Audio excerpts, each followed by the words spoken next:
Hey YouTube, it's Adrian. Just before we get you to this video, do me a favor and head over to pageantlaunch.com. We are starting the world's first dedicated pageant review site, and I would love for you to join our launch team. All you need to do is put in your email address. It's completely free. We are looking to make a pageant industry that is safe, transparent, and fair. I know it's like that most of the time, but over the last year, it's become very evident that it's not like that all of the time. So head over to pageantlaunch.com, put in your email address, and let's get you to this. Hi, my name's Emma Jenkins. I'm the reigning Miss Universe Great Britain, and this is my interview with the Pageant Project.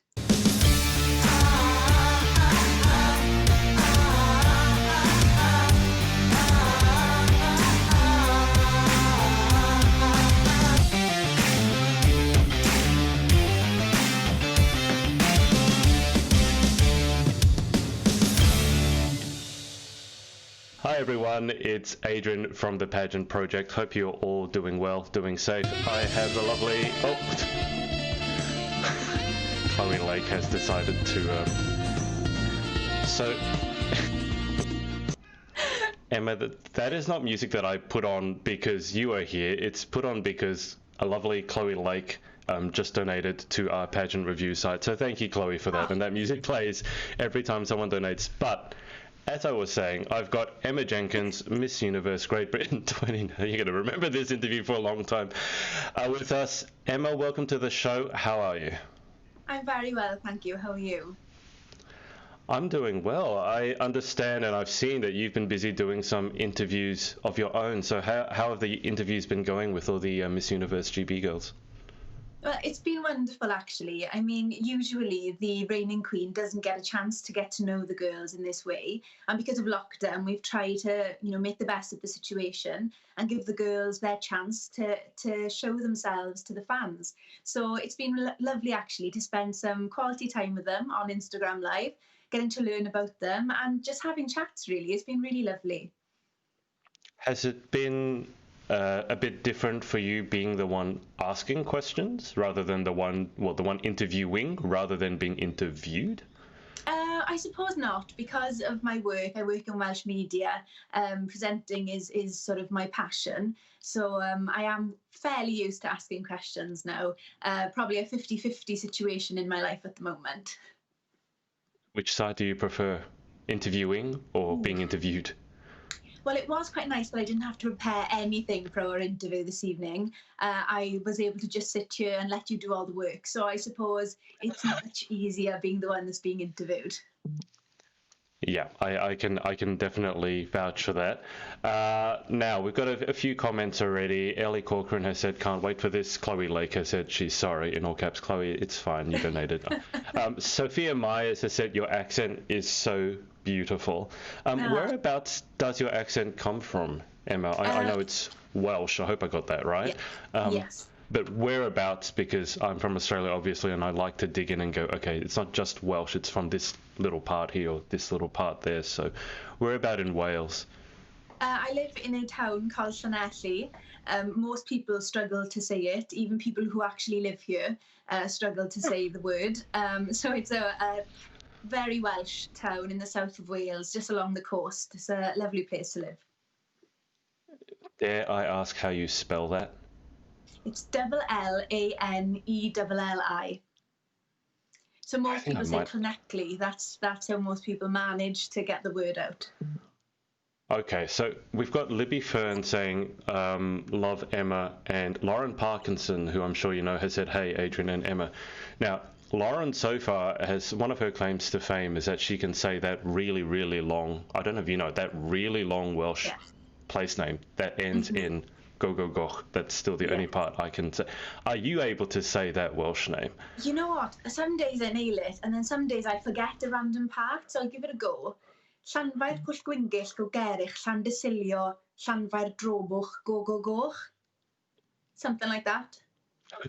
I like how you're sort of looking at me with a questioning look. I have no idea whether you got it right or not. It sounds good to me. People ask me it all the time, and I could just say any word because usually they don't know the word themselves. As long as it ends in go, go, go, they're like, that was brilliant. And I'm like, yeah, thank you. I could make up anything. It's the beauty of being from Wales and not one really knowing much about it. I have interviewed Gabriella Jukes, and it just rolled off her tongue. In fact, she was able to do the introduction that I got you to record. She was able to do that in fluent Welsh, so that was Yeah, amazing. But look, I speak fluent Welsh as well. it sounded good to me. Yeah. So I think you got it right. I'll let someone who knows Welsh better than me. You can. I mean, I've already had Sadie Pullman say, because I interviewed Sadie, and she's saying that she still got it. She couldn't say it, so she couldn't quite pull that out. I'll come back to the comments in a second, but there's a lot coming in. And guys, if you have any questions for Emma, put them in the comments. You know how we work here, and then I'll circle back to them once I've had a chat to Emma. But for people who are unfamiliar with your pageant story, how did you get involved in pageantry in the first place, Emma? And then how did you get to the point where you are today, where you're the current Miss Universe Great Britain and about to hand over fairly soon? Yeah, well, I've worked in Welsh media for a very long time. I work for a Welsh language television channel. So I was always involved in events going on all over Wales, getting to visit them as a researcher and reporter. And, Miss Wales is one of the things that they cover. It's, a big event in Wales and something that, the Welsh are very proud of, actually. We're very passionate, patriotic people. So Miss Wales is a big event. I went to watch it with a colleague of mine who would report from there every year. And I'd done a couple of modelling competitions and been aware of girls who had competed in pageants previously, but I'd never watched one. And so I went to watch, and it was the year Gabrielle Shaw won. And it was just a fantastic experience. I loved the glamour of it all. It was fantastic. I had modelled in the past, and I just thought, this seems like something I could have a go at. And it wasn't until then I started looking into what is really at the heart of Miss Wales and at the heart of pageantry in general. And I came to learn that the girls who compete are so very amazing, is the word I think that comes to mind. They're so accomplished and passionate about the causes they promote and give platforms to. And I wanted to be a part of that. I'd never had a chance to be a part of something like that before. And so I applied to compete for Miss Wales in 2015, and I was lucky enough to win the crown. And it was honestly one of the most wonderful experiences. I travelled, I went to LA, I went to Bulgaria, and then I competed at Miss World later that year in China, which was a month-long marathon of wonder. It was just a real experience. And then I thought really that was the end of my pageant career. Though I had my eye on the Miss Universe Great Britain crown, it was something that I had come to see as a dream of mine, but I was always far too scared about competing and perhaps not being recognised or doing very well. I think there is an immense pressure on girls who have won other titles going into another pageant. And I put that pressure on myself in tons. But after applying twice and withdrawing my application, I finally decided to compete.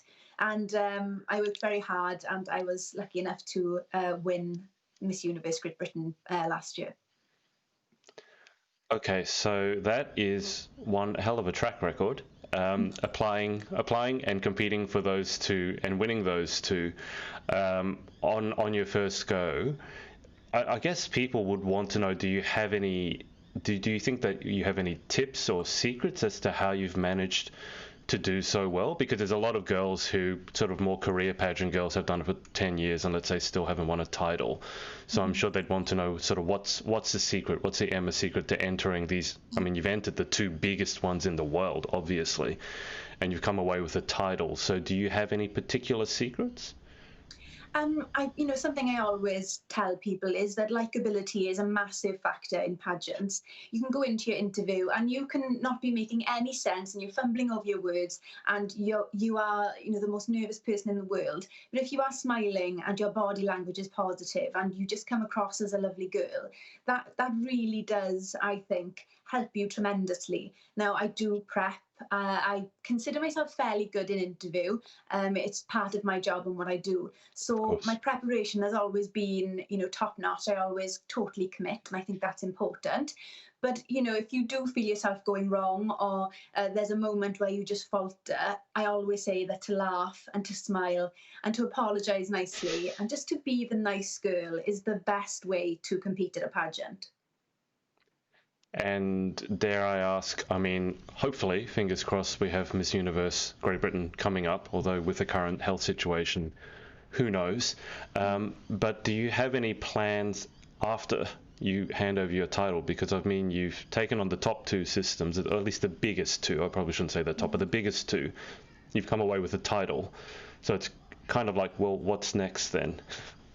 Yeah, I think one of my biggest regrets in my pageant career is not starting sooner, because I'm 27 now. I'll be 28 in August, so I age out of a lot of pageants now.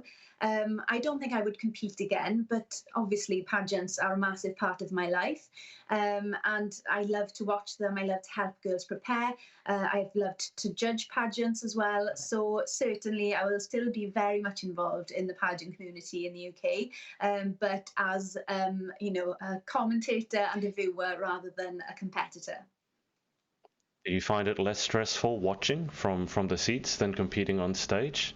Far less stressful, yes, but I can't help but just get the itch when I watch girls compete. I'm like, oh, I wish I was up there. It's just the best feeling, and pageant fever, really, it's real, and it lives in me, certainly. I think watching pageants would be sort of the best way to pacify me and that need to be on stage.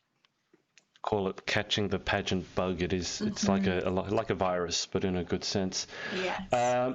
Emma, just before I circle to the bazillion questions that I've seen already come through, and I'll read them out in a sec, can you give people, obviously you work in Welsh media, as you said, but can you give people at the moment an idea as to what your everyday sort of life is like? Maybe not at the moment, because everyone's life is crazy at the moment, but an ordinary look into what Emma does sort of outside of being Miss Universe.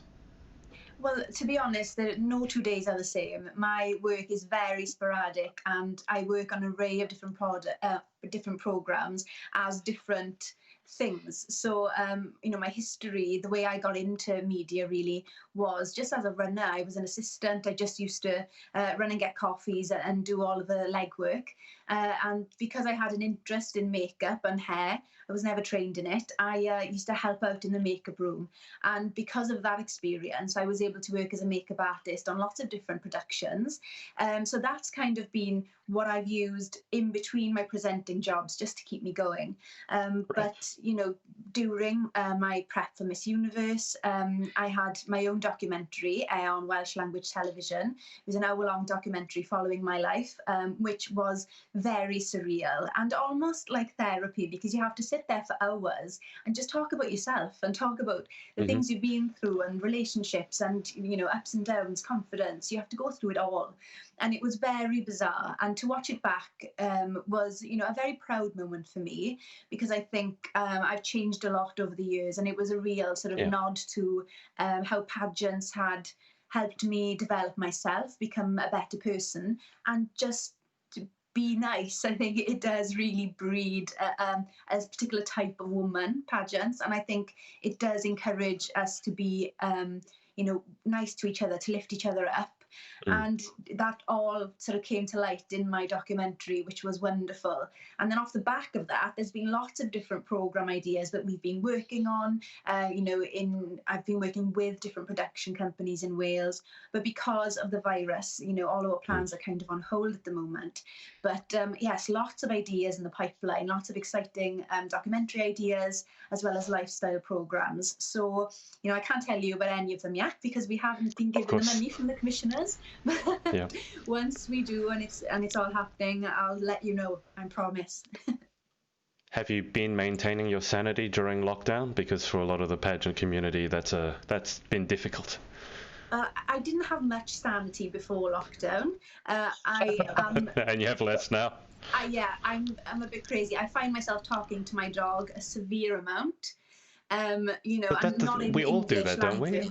It's in the made-up language that I use to speak to my dog. So, she enjoys that. Actually, she's sick of me now. You know, dogs are usually so needy. She is. She sees me walk in the room and she just goes.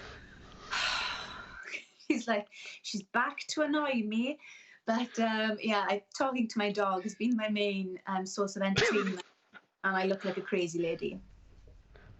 I thought you were going to say you don't speak to her in English, you speak to her in Welsh. You speak to her in a made-up language. Yeah, well, she is multilingual. She understands English, Welsh, and, of course, the made-up language, you know, that we speak to her. My dad and them also speak the made-up language to Bella. She's quite the linguist. Does the made-up language have a name?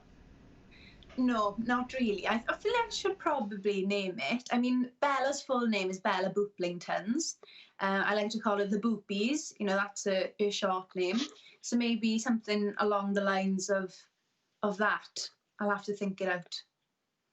Can you give us an idea as to what this language sounds like? You have to demonstrate it. I'm dying to hear it. I mean, full disclosure, I speak absolute nonsense to my cat, and honestly, I feel like if you're going past your pet and you don't speak to it in nonsense, then there's something wrong with you. So I don't know if that's a measure of insanity. I hope not.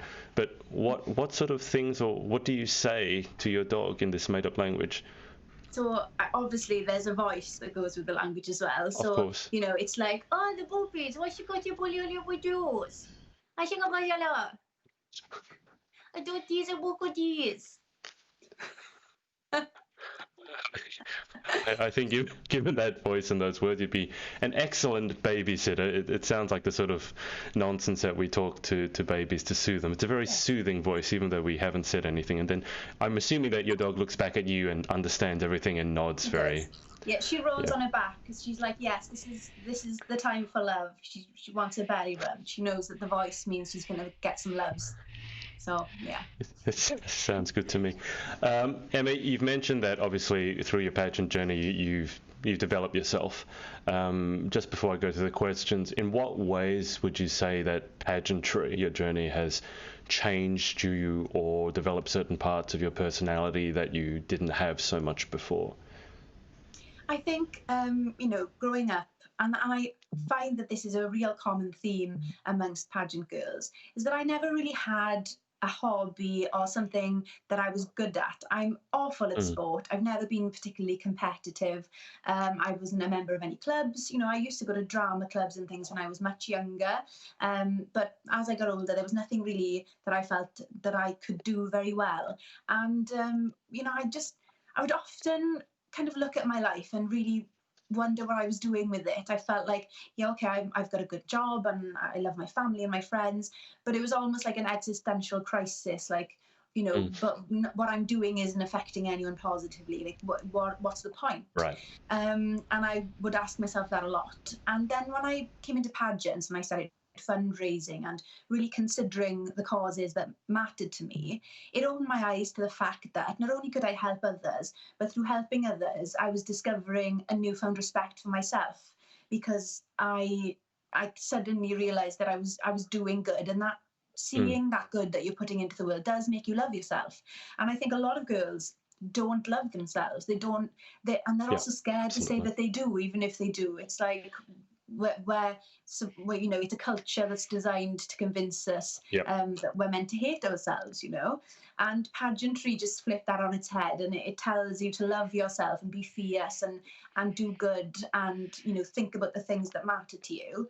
And I think I've applied those lessons to my life in general. I'm just a far more worldly person. I understand, I'm empathetic, and I'm passionate in everything that I do. I apply those pageant values to my career, to my friendships, to my relationships. And I think it's just made me an all-round better person. And if indeed this is the end of your pageant journey, at least for now, if you were to look back at it, what would you say are the things that you're most proud of? I mean, there are so many things and so many moments that move me when I look back at, the things that I've done.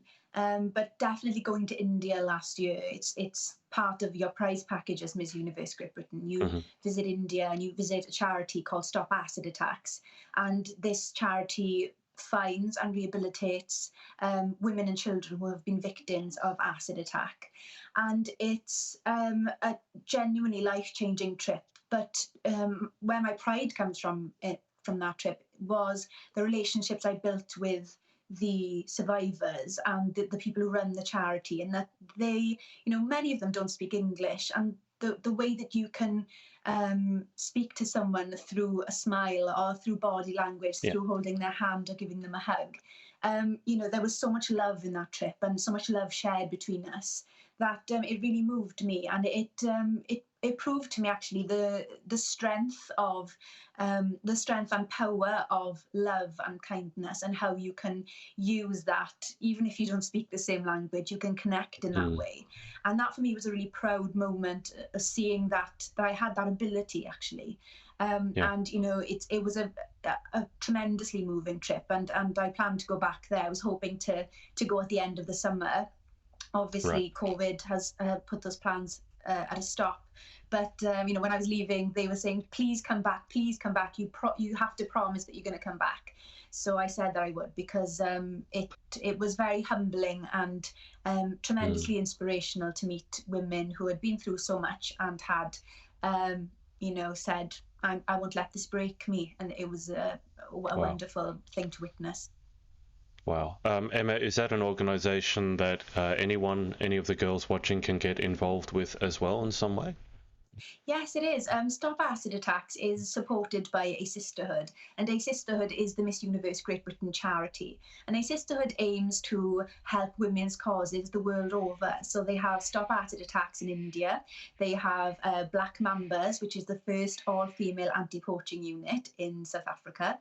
Smalls for All in Scotland, that delivers underwear to villages in South Africa, as well as people in need in Scotland.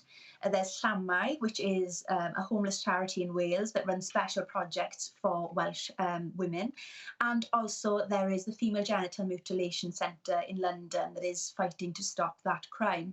So it's all about, different female causes and them all coming under this umbrella. And Stop Acid Attacks is the one that we support in India. So if anyone would like to know more or to see more, Stop Acid Attacks have their own Instagrams and websites, but A Sisterhood does as well, if you'd like to see the bigger picture there with that charity. Bigger picture. Perfect. Okay, well, Emma, I've kept you nattering for a while, and the audience is about to lynch me for not reading out their questions. So, guys, I'm going to read through the questions now. If I seem to have missed yours, please put them in below. And Emma, just so you know, normally the way this goes is I can't read out all the comments, because otherwise I would be here dictating to you for about 2 hours. So there are a lot of supportive comments, which I will let you go through, obviously, after the interview is done. But let's say, so for example, Rosie Monaco has said that you're her role model with an X. Oh, thank you so much. Another Ellie Corcoran, who's the current not Miss Teen GB, but I think Miss Junior. I can't remember Ellie, sorry, but she's also Welsh, and she says she can't say that Welsh place name.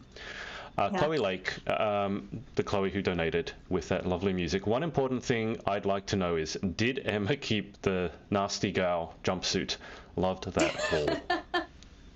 You know what? No, I didn't, and I really wanted to keep it, but it was just so uncomfortable. I just thought, I will never wear it as much as I should. So no, it did get returned, unfortunately. All right. Danielle Kite has said, beautiful women both inside and out. Love watching your interviews. Emily Norris has said, what a woman. Go Emma. Megan Darlington has said, can we just appreciate Joe's ice cream? Oh, yes. Have you had a Joe's ice cream before? No, I thought you had someone called Joe in the background and there was an ice cream. No, what's Joe's ice cream? Is legendary in Wales, no pun intended. It is the best ice cream you will ever have. And they only have shops in Wales, in South Wales specifically. So if you're in Wales, you need to get a Joe's ice cream. I actually have spent time in Wales, but maybe 6-7 years ago. Was it around then? I don't remember seeing a Joe's. Yeah, it's been around since I was born. Far longer ago than that. It is, an institution. So if you go, you need to have the chocolate marshmallow sundae with nuts and chocolate. That sounds very healthy. I remember the last time I was in Wales, it was bitterly cold, especially for an Australian. It was during the World Cup, the Rugby World Cup. Sounds about So right. that might explain why I wasn't looking for an ice cream shop, because I think it was snowing. Rosie has said so much to learn from you. Phil Kite has said, my wife Danielle and I are friends with Emma and we love following what she does. Respect, love it. Megan Goldberger said, another Welshie to add to the gang. Lauren Parkinson has a question for you. What is the most important thing you pack in your pageant suitcase? Oh, my slippers. Is there a special pair of slippers? Or? Not just any slippers, because when you are getting ready and you are, mulling about and you're up and down, there is nothing more comforting than putting on your fluffy slippers and just feeling like your feet aren't getting dirty and you're just comfortable and secure and nice and fuzzy and warm. So yeah, definitely the slippers. The way you describe them suddenly makes me want a pair of fuzzy slippers. What color? What color are your fuzzy slippers? They are grey. They look like bare feet, basically. They don't have the claw part. They're just fluffy and grey. Yeah, they're nice and warm. Okay. Ellie Corcoran has said, Emma, you were a judge of mine at my very first pageant. What is it you look for in a winner? I mean, it's always for me the likability factor. I'm fully aware that for many girls, their main way of meeting or getting to know a winner is through Instagram and social media. Unfortunately, title holders can't go to every event all across the UK. And for me, I would always want, girls that looked up to me or anyone who looked up to me to consider me, the big sister they never had, someone that they can turn to for advice or help, someone who's willing to give their time.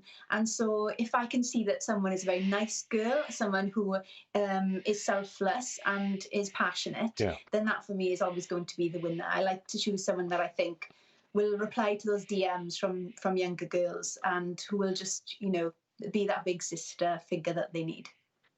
Yeah, absolutely. That's a huge thing, being approachable and being personable, and helping the next generation coming up. Kat Simpson has said, Emma, it's okay. You can be a bad smell like me and hang around for years after. Oh, that's a lovely sentiment. We'll be in the bad smell club together, me and Kat. I think that'll be work well. I'm glad that I read that. I didn't say that. She's also said, great to see a girl who's so good on both sides of interview, such a good aura, X. Sadie Pullman has asked, when judging... Sorry, I lost you for a sec. We're back. Australian internet. Sadie has asked, when judging, what are your don'ts or your biggest pet peeve? You know what? I don't have... very big don'ts. I've been very lucky in that every girl I've ever judged has been very good and has prepared well. I do wish that girls would extend their vocabulary sometimes. You hear a lot of the same adjectives being used repeatedly. Amazing is a word I use too much, but in a pageant interview, when girls repeatedly use the same adjective and everything is amazing, you need to broaden that. Brilliant, wonderful, tremendous, amazing, magnificent, heartwarming. There are so many other words. So I think learning some new adjectives in order to vary your speech is probably the best thing, because I am a little bit of a grammar policewoman and I like for someone to be able to articulate themselves well. Of course. And obviously, working where you work, you would have probably heard a lot and heard yourself a lot. And that's a very good way of knowing whether what you're saying is bearable or not, is by listening to your voice again and again and again and again. Amber Jewson has asked a question. I think we've already addressed this, Amber. She's asked, what quality do you look for in a pageant title holder? So Emma's mentioned the likability and specifically responding to DMs on social. Joanna Johnson, who I know you just interviewed, how did competing at Miss Universe impact on your self-confidence?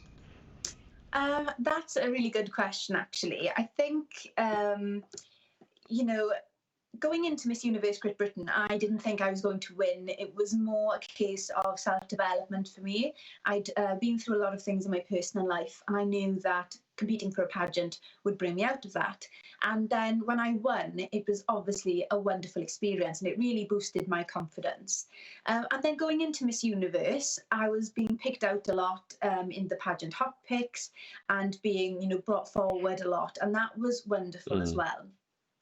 But then obviously you get there, you compete, and I didn't make top 20. And that was quite difficult for me to deal with because I had been put to the front so much. And even though I didn't think I was going to win GB, I think when people convince you that you're going to do very well at your international pageant, it's quite difficult then to deal with it.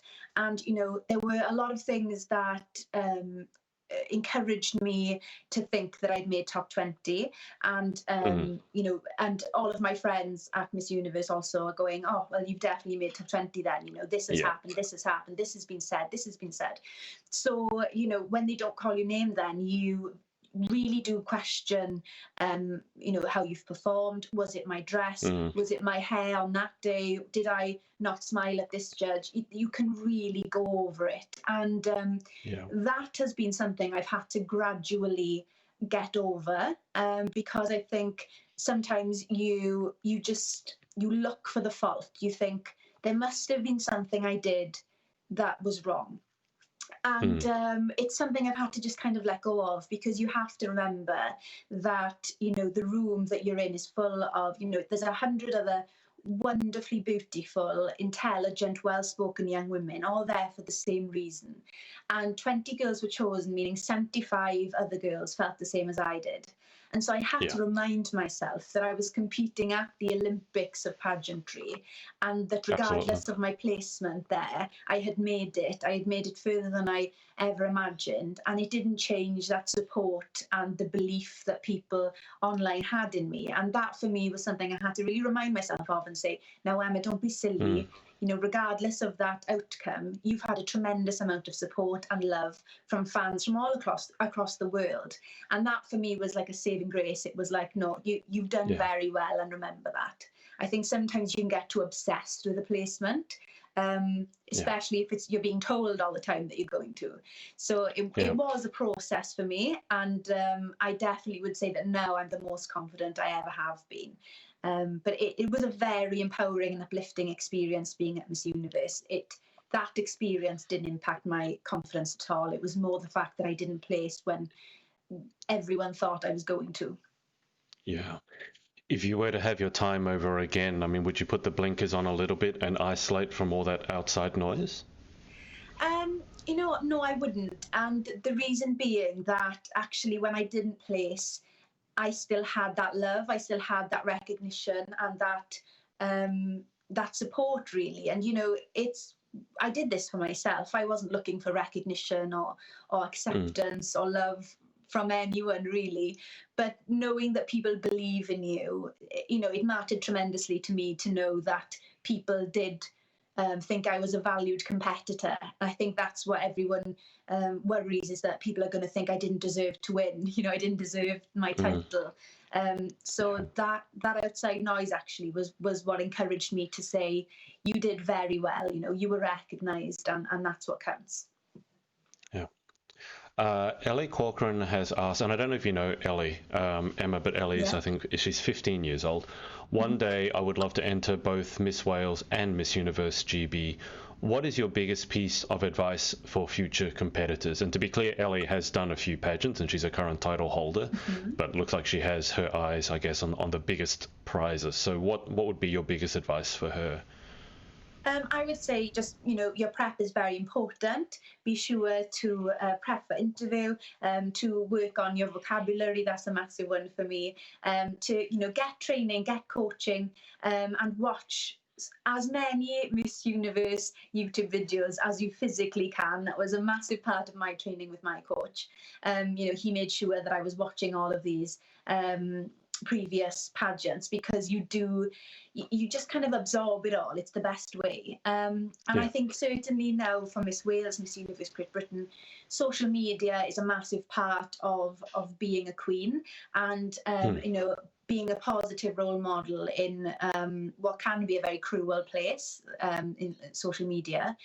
is very important. And so I do tell people to really think about the things they post, think about the way they look and how they come across. There's a fine line sometimes between being glamorous and promoting an unrealistic beauty standard. And I think that is a balance that is difficult to get, but important to get. Absolutely.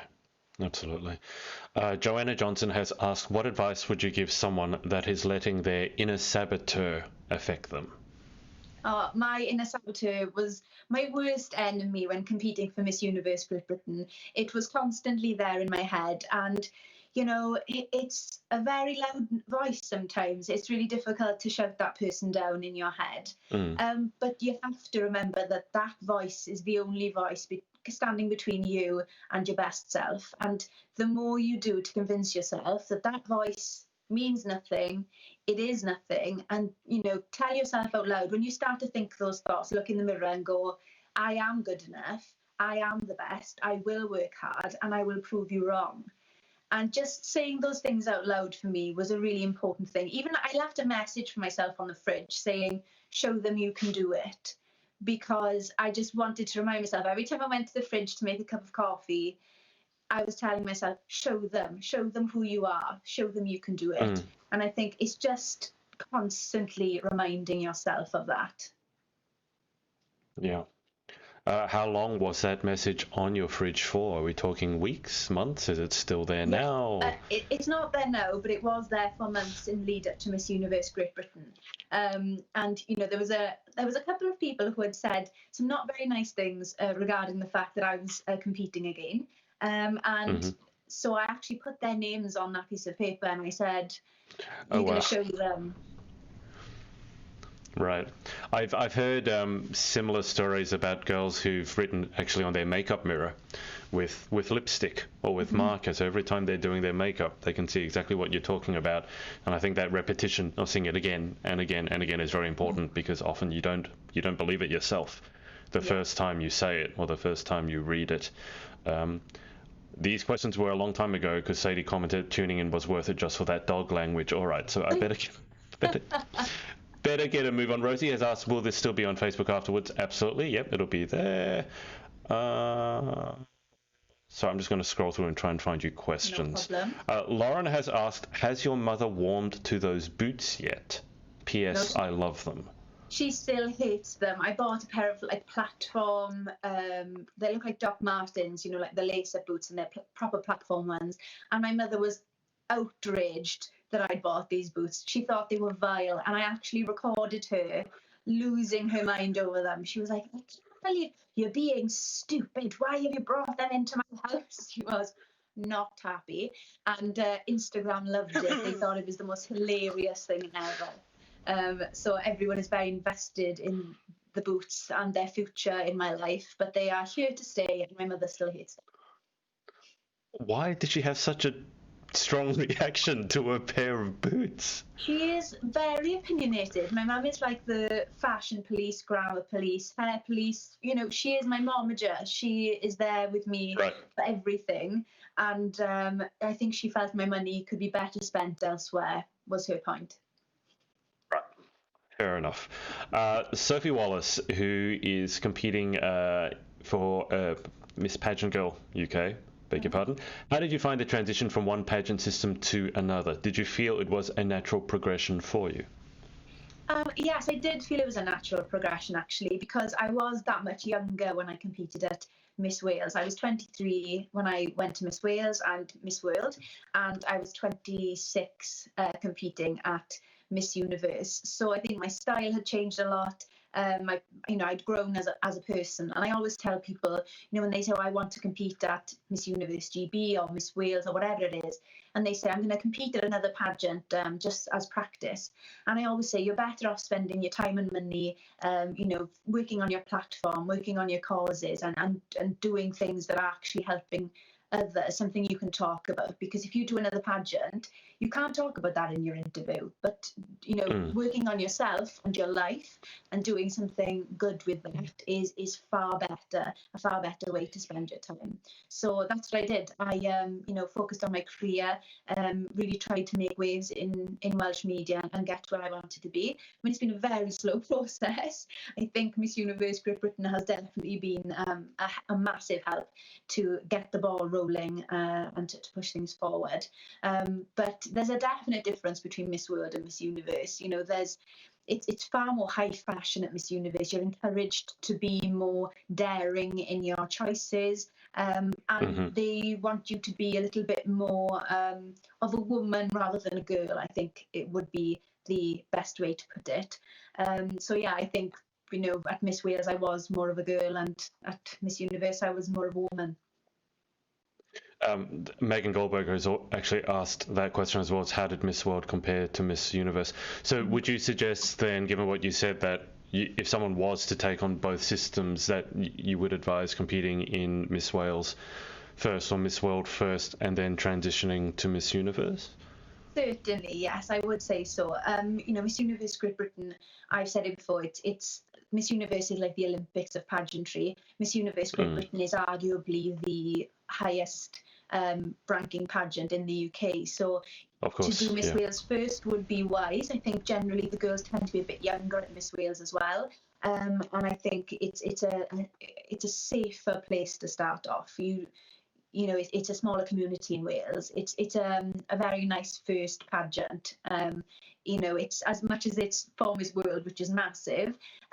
It's a very nurturing environment, I would say, at Miss Wales.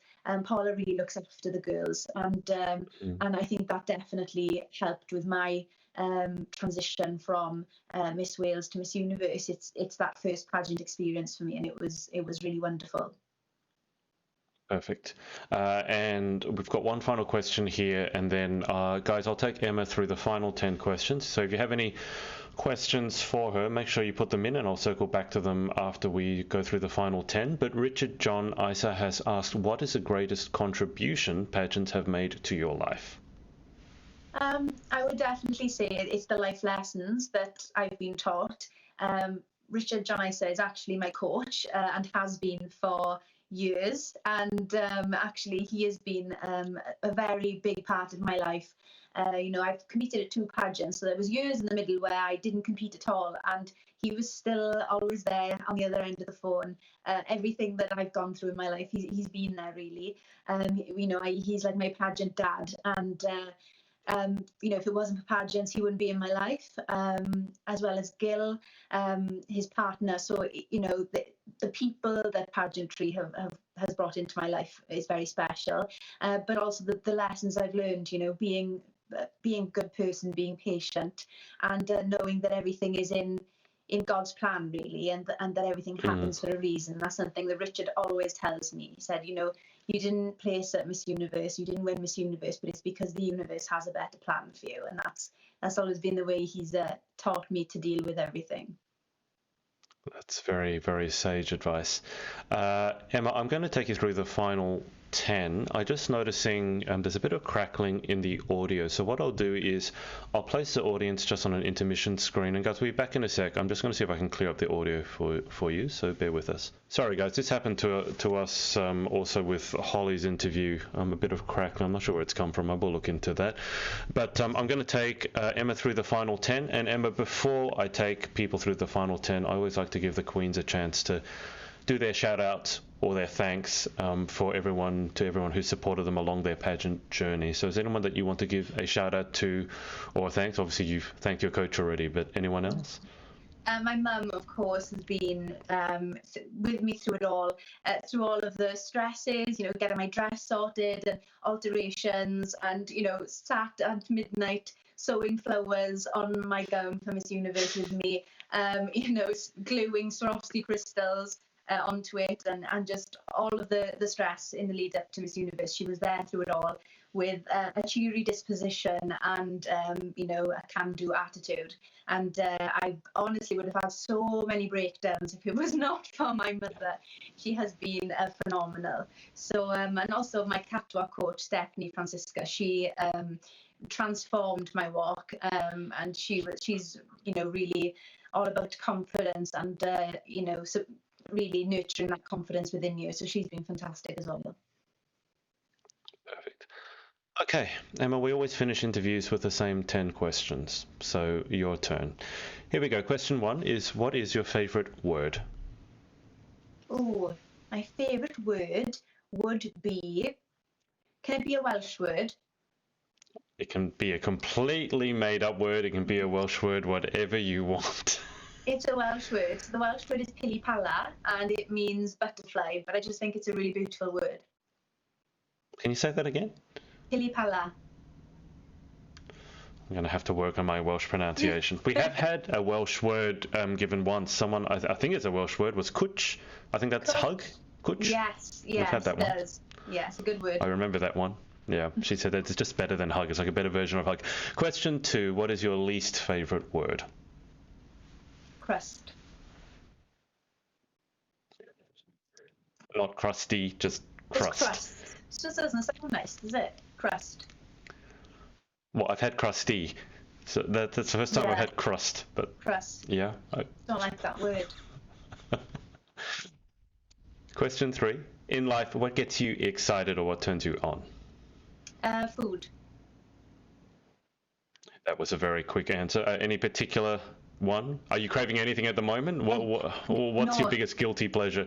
I just eat anything I want at the moment. It's really dangerous. I love to cook. I love to bake. I love to make pastas and all sorts. So if ever I have a craving, I will just go and cook it myself. So anything. I just get excited for dinner. I can't wait to go out for a meal after lockdown and order all of the side dishes and all of the starters and just have a feast. I just love food. I get so excited about it. Quarantine's going to be exceptionally dangerous for you then, because I've seen everyone has suddenly become a baker during lockdown. Pizzas, cakes, biscuits, you name it. So I definitely see it. Question 4, what turns you off? Oh, yeah, incorrect grammar. It's just one of those things. I can't get past it. And when people, use the wrong tense, so instead of saying I wasn't there, they say no, I weren't, and things like that. That breaks me as a human. I can't handle it. It's so interesting you mentioned that, because I've had to learn to deal with some of that, because they have seemed there's some very UK expressions which technically look like wrong grammar, but everyone says it. And then the one wrong. That doesn't matter if everyone says it is still wrong. Also, I can see how much is when they instead of saying 3, it's free. People will mispronounce TH and say it as an F. My boyfriend does this because he's northern, and it upsets me very much. I've been told a little bit about the northerners' pronunciation. The one that really gets to me, I don't know if you've noticed this one, but when people say should have or could have, and they put should of or could of. Which literally, guys, if you're watching, just public service, I can't think of a single, Emma, correct me if I'm wrong, I can't think of a single situation in English where should of would actually make any sense. No. Should have. And people get should of because of the abbreviation should have, but it's should have, not should of. I'm a huge grammar. Yeah, it really annoys me. I've had to tune it down, otherwise I would get annoyed all the time. You're literally looking like you're clenching your jaw and going red in the face right now. So we'll move on to things that maybe don't annoy you quite so much. Question 5 is, what sound or noise do you love? Oh,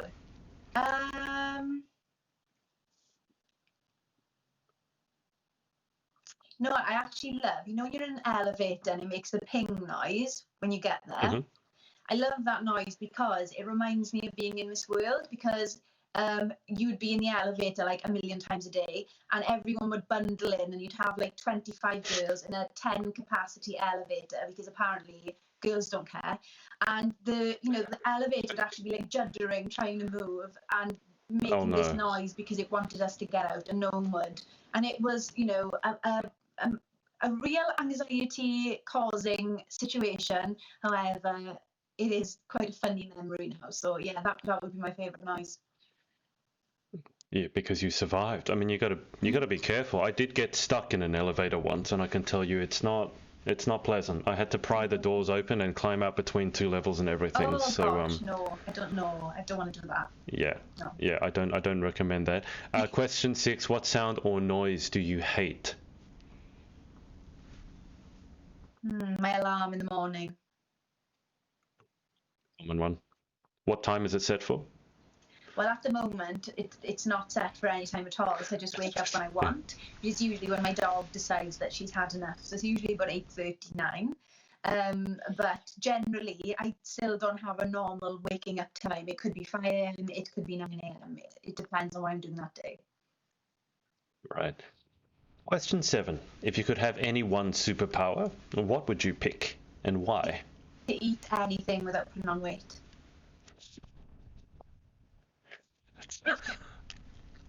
There's a common theme here, isn't there?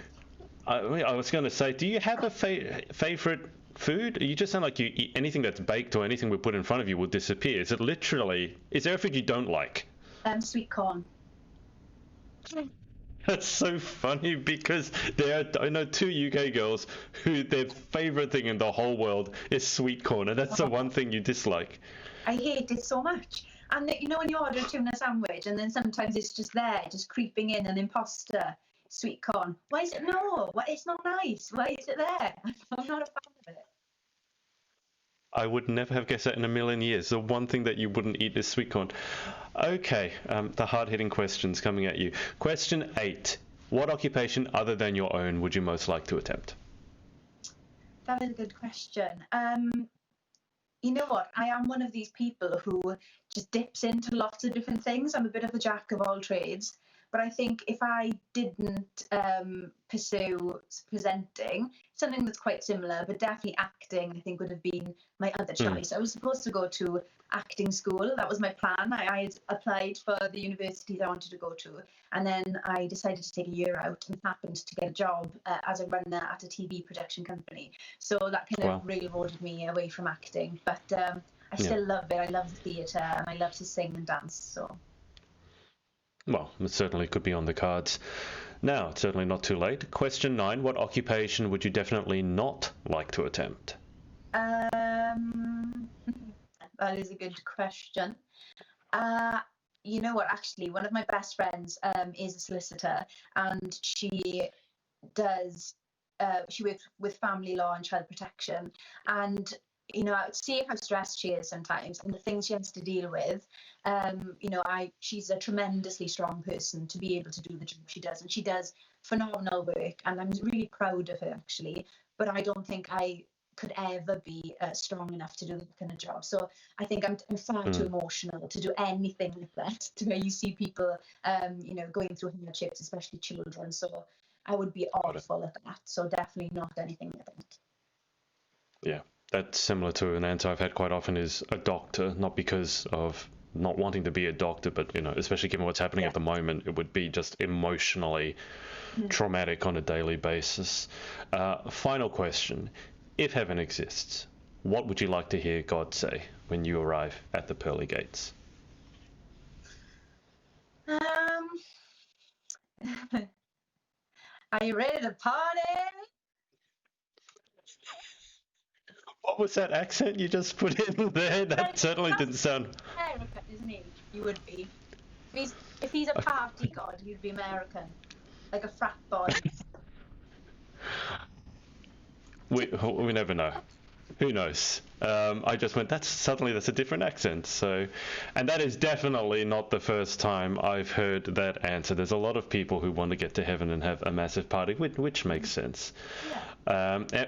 Emma, we just got a couple more questions. Sadie has asked, what is one piece of advice you would give 10-year-old Emma?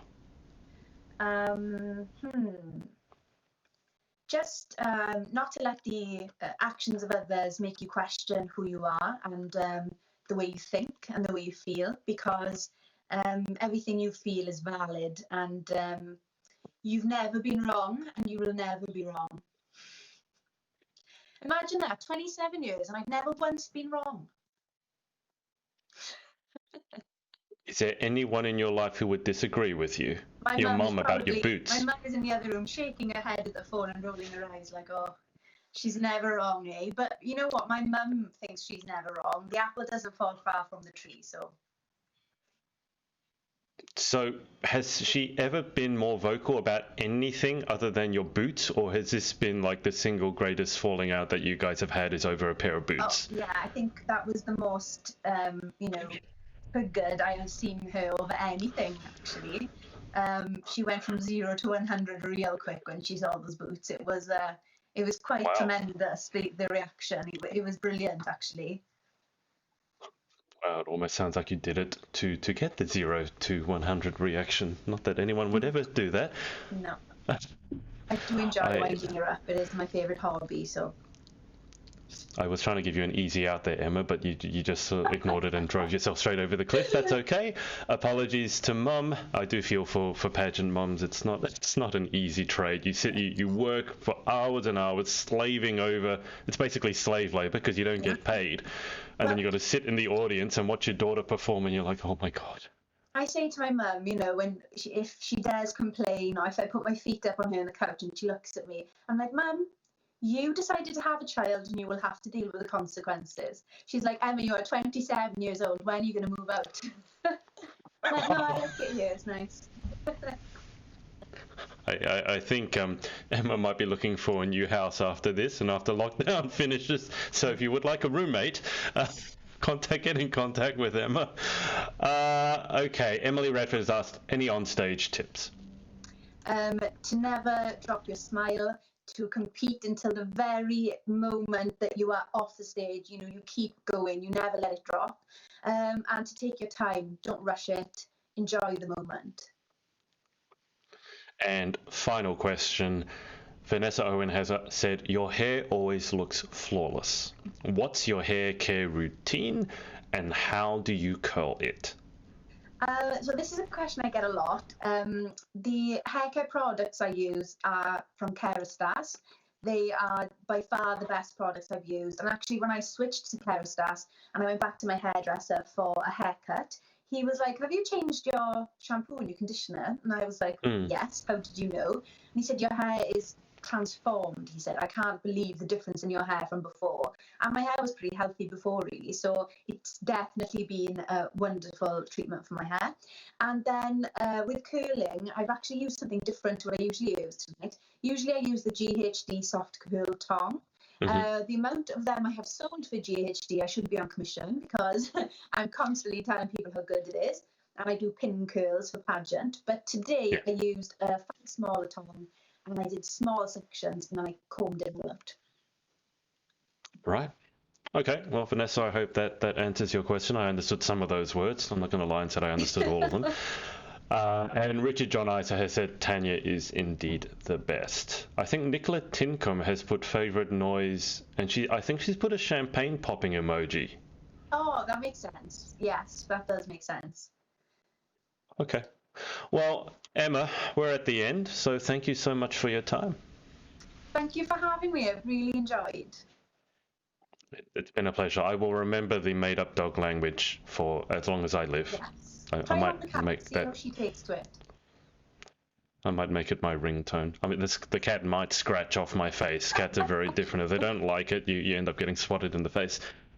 But I'll keep you on the line for dog language, so might not work. Yeah, I have my own nonsense language for speaking to the cat, so I might stick with that. But I'm going to keep you on the line for just a second, Emma, whilst I hang up with the audience. Thanks everyone for watching. Thanks for all your questions, and we'll speak to you next time. Hey guys, it's Adrian again. If you like this video, make sure to like and subscribe, and remember to head over to pageantlaunch.com and join the launch team for our pageant review site. All you need to do is put in your email address. Thanks, and speak to you next time.